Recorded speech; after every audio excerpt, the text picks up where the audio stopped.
Hello! Today we're going to talk about adding and subtracting fractions with unlike denominators. So we're going to begin with adding, and we're going to take a look at an equation. So here we have 5/8 plus 3/4. Now, how do we know that these have unlike denominators? We can see that the numerators, the number on top, are 5 and 3. The denominators are 8 and 4. 8 and 4 are not equal, so unlike, they're different from one another, right?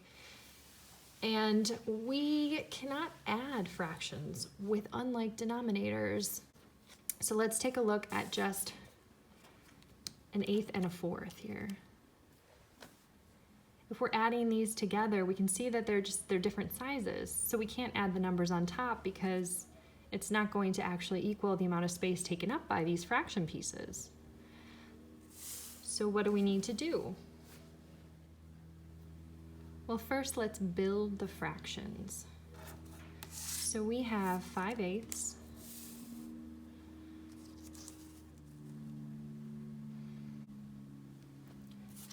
and we have 3/4.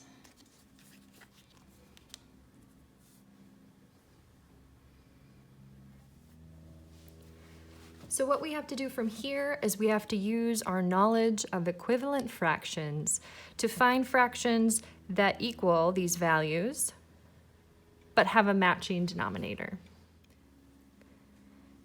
So let's take 3/4 and think of different fractions that are equivalent to 3/4. What are some pieces that could replace the fourths, do you think? We could try 6, right? So we could put 6 over the top of these. See, could we use 6? Let's see. I can see right here that the little bit left over is definitely too small to put another 6.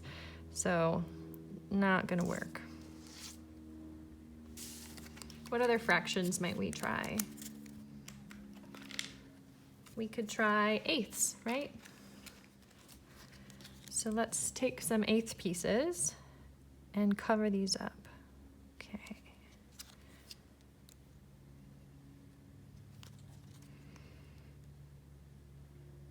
Oh, look what I'm seeing here. What are you noticing about these 1/8 in comparison to the 4ths? Again, you might remember this from our equivalent fraction work earlier. 2/8 are the same as 1/4. So 3/4 is equivalent to 1, 2, 3, 4, 5, 6/8. So we can rewrite this equation.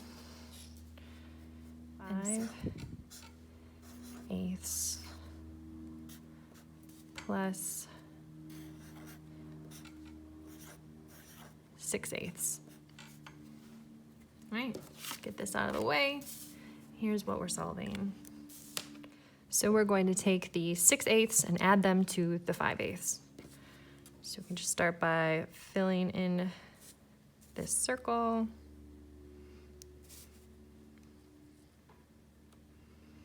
So what do we have here? 1 whole and 3/8. So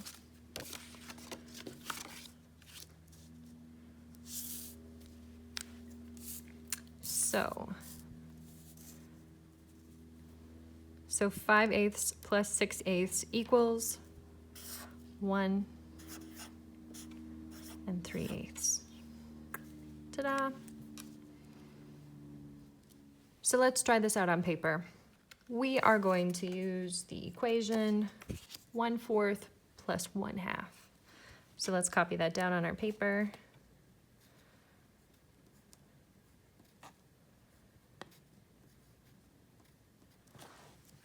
All right, and we can see right away that the denominators are different. So we're going to have to alter one of them at least to make equal or like fractions to add together.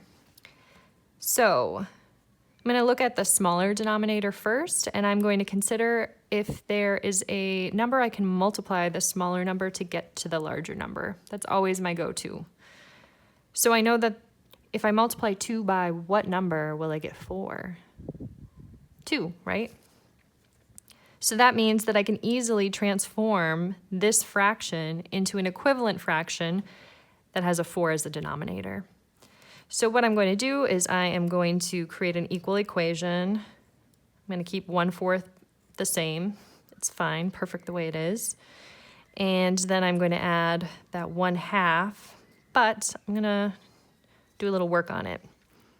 So I said if I multiply 2 by 2, I will get 4, so I'm going to do that. But then whatever I do to the bottom, I have to do to the top, correct? So then I know that 2 halves is equivalent to 1, which means that, yes, it will give me an equivalent fraction. Remember that from your equivalent fraction work earlier this year? So now let's rewrite this once again. We have 1/4 plus 1 times 2, which is 2, 2 times 2, which is 4. So now we have 1/4 plus 2/4, which we can easily add together to get 3/4. And I'm going to circle it because it's my final answer. There we go. All right, let's move on to subtraction because the process is very similar. So the fact that you're already experts at addition and subtraction helps us to just move right along here. All right, so we're going to take 5/6 and we're going to subtract 1/3. We notice right away the denominators are unlike, they are different. So let's build these fractions. We are going to take 5/6 and we're going to add 1/3. All right, so you might be aware right away of some equivalent fractions. And we're going to take the smaller value of the denominator and we're going to try to match it with the larger one. So these are smaller pieces, right? But that value of the denominator is bigger because 6 is greater than 3. We are going to try some different fraction pieces to find equivalents. Do you know of any fractions that are equivalent to 1/3? Does anyone remember any? Well, we could think of multiples of 3, right? So what are some multiples of 3? 3, 6, 9. So 6 and 9 would both work. And hey, we're dealing with 6, so why don't we go ahead and try that out? Let's take a 6th. And another 6th. Oh, perfect. Look at that. 2/6 is equivalent to 1/3. So we are going to rewrite this. And we're going to subtract 2/6 from 5/6. All right, so we don't need these because we're not adding, right? We're subtracting from this original number. So here we have our 5/6 as represented here. And we're going to take away 2 of them. Amazing. And what are we left with?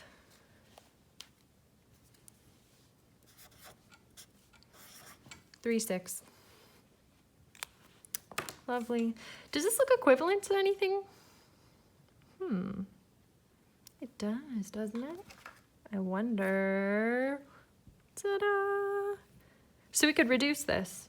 And 3/6 is equivalent to 1/2.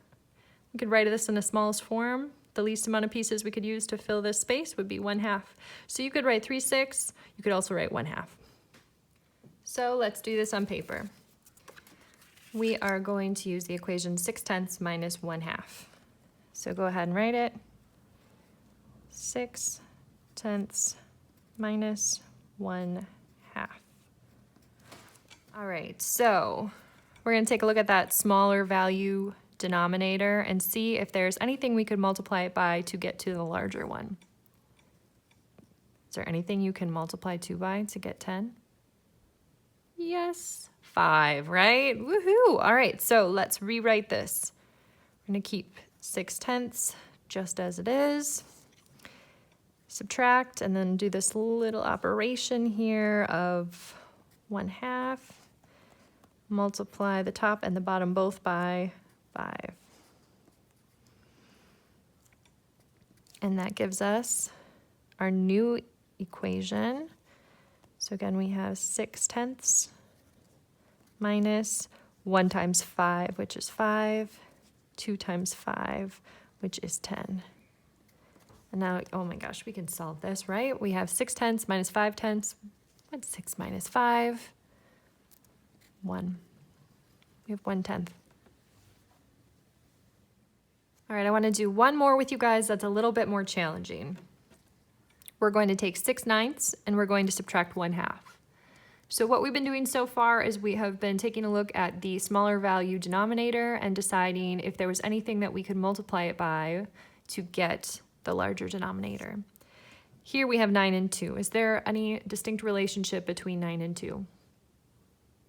Nope, there is not. So we cannot multiply 2 by anything to get to 9, which means we have to change both of the denominators. And there's a pretty simple way of doing this, and the work you've done so far has prepared you, so you are ready for it. What we're going to do is we are going to write out some of the multiples of these two numbers. We're going to list them below. So what are some multiples of 9? We have 18, 27, 36, right? Let's stop there. Let's multiply out some 2s. 2, 4, 6, 8, 10, 12, 14, 16. Oh, we're looking for a common multiple. And I see 1. Ta-da! 18. So that means that we can multiply each of these by a number to get the denominators to both be 18. So let's do it. We're going to have to rewrite this because we're going to alter both fractions. So let's bring 6/9 into the operation room. And what do we multiply 9 by to get 18? 2. All right, and whatever we do to the denominator, we have to do to the numerator. And then we're subtracting, but we have to perform this little operation on 1/2 as well. And what do we multiply 2 by to get 18? 9, right? So we're going to multiply both the numerator and the denominator by 9. And now rewrite this. We have 6 times 2, which is 12, and obviously 18, minus 1 times 9, which is 9, and 18. So now we're subtracting 9/18 from 12/18. So 12 minus 9 equals 3. There you are. And one thing that I forgot to do was circle my answers. Even in the last one, there we go. Because as we get into more advanced work, you have more and more work that you have to display, and then it might not be as obvious where your answer is. So circle it so that you and your teacher both know. All right, well, thank you for joining me today. I hope you have a great day, and I hope you learned something. Bye.